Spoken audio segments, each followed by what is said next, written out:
seru banget belajar sama Udanto karena kita nggak dapet pengalaman ini di kampus. Jadi mulai gimana kita mencari keseimbangan harus dengan melihat dari tubuh kita sendiri. Seru banget. Udah, besok harus kesini lagi ya. Kita belajar bareng udah.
Thank you udah.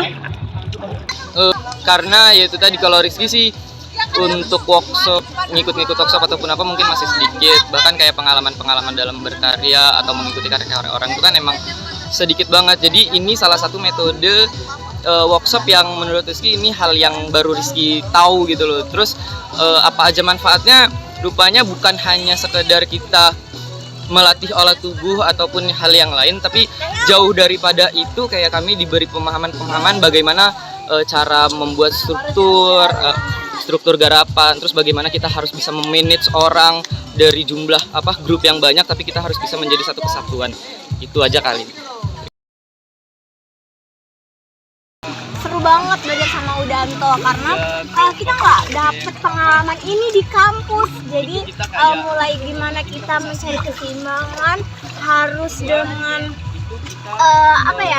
melihat dari tubuh kita sendiri. Seru banget. Udah besok harus kesini lagi ya. Kita belajar bareng udah. Kalau kesan Fahmi belajar tentang metode baru dari Udanto kan dari hari kemarin malam ya udah dari segala macam itu nambah wawasan baru tentunya dalam proses penciptaan kan Fahmi selama ini kan sangat excited gitu kalau misalkan menciptakan proses tali. Dalam proses tali ini Fahmi menemukan proses penciptaan yang merasa kayaknya metode ini tepat gitu nanti ketika diterapkan ke anak didik nantinya gitu. Dan terima kasih anak-anak gitu. Pertama kesannya menarik karena kita kan jelas bersentuhan langsung dengan alam. Di sini medianya ada air gitu, dan kita diminta untuk mengeksplorasi bagaimana sebenarnya apa aja sih yang bisa kita kelola, apa saja sih yang bisa kita eksplor dengan media air ini gitu loh. Dan anak-anak juga cukup antusias dengan hal itu, dan kita mendapat banyak sekali tantangan-tantangan untuk sebuah platform baru bagi kita yang biasa nari di prosenium atau semacamnya. Ini kita pindahkan, itu kesan yang pertama. Lalu kesan yang kedua itu adalah prosesnya ini kan cukup singkat, tapi saya pribadi merasa saya ada di dalam embrio karya ini sebagai bagian memang dari karyanya gitu, bukan hanya sebagai peraga dari tutor yang telah mengajar. Di sini ada Unda Alfianto gitu, yang sudah menjadi tutor kita dalam eksplorasi dan juga improvisasi dari embrio karya ini gitu loh. Tapi saya juga merasa saya menjadi bagian dari karya ini, dimana saya merasa memiliki karya ini juga gitu loh. Terlebih lagi karena karya ini basisnya adalah membongkar eksperimentasi dari tari bungasan yang ada di tradisi Nyambai Bayu itu sendiri gitu. Jadi di sini kami memiliki tantangan jelas bagaimana kami sebagai orang asli Lampung yang lahir besar di Lampung ini juga turut serta menjadi seseorang yang ada dalam konservatori budaya kami sendiri seperti itu. Sip, terima kasih. Udah, terima kasih.